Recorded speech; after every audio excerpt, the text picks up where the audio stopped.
were put through their paces at Sandown today. A big question mark remains over defending champion Vintage Crop, recovering from yesterday's accident when he badly gashed his right foreleg. After a sleepless night, Weld and his assistant David Phillips were at Sandown bright and early, applying cold water treatment to the wounds. He still rates the horse 50-50 to start in the Cup, but adds that he is a galloper of great courage. Still, it'll be at least another 24 hours before things become clearer. It's the same with humans as with horses. It actually depends on the healing process of the individual, and also depends on the mental strength when it comes to the race on Tuesday. And while most eyes naturally out here at Sandown this morning were on Vintage Crop, the other 3 overseas entries for the Cup went through their paces, with Quick Ransom in particular being given a testing workout. After walking and trotting a couple of laps, the flashy stayer worked over 3,000 metres at around 3/4 pace.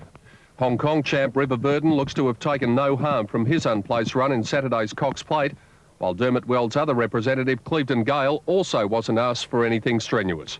Peter Donegan, 10 News. The Canberra Bushrangers begin their Australian starting in next Tuesday's Melbourne Cup. The Irish galloper has responded well to treatment for the gashed leg he suffered yesterday, and so far there is no inflammation. Trainer Dermot Weld was back at Sandown early today to get the latest on his champion galloper. A veterinary examination all but gave the gelding a clean bill of health. Despite swelling around the stitches, there are no signs of infection. I would say we may be gone 70-30 in favour of running, but tomorrow will be the key day. Vintage Crop is being given fluids through an intravenous drip, and a blood test in the morning could determine whether the campaign continues. But for now, the horse is restricted to walking exercise. Yesterday's accident was nearly repeated this morning when English visitor Quick Ransom balked at the same railing. Brent Thompson will be hoping there's no problem when he meets up with the 7-year-old tomorrow for a hit-out.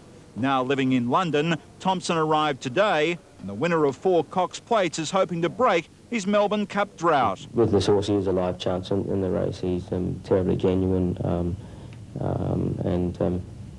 I think he'll take part in the finish of the race.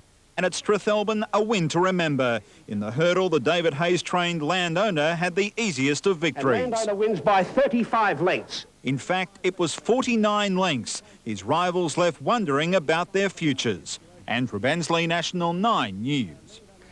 A dry ride for the East Coast Cycle Classic, with the field pedalling through the Hunter Valley wine growing district. This morning, Vintage Crop's connections had regained their Irish optimism. I had hoped that it would be as good as it is. He's a tough character, both mentally and physically, and it doesn't seem to have taken too much out of him.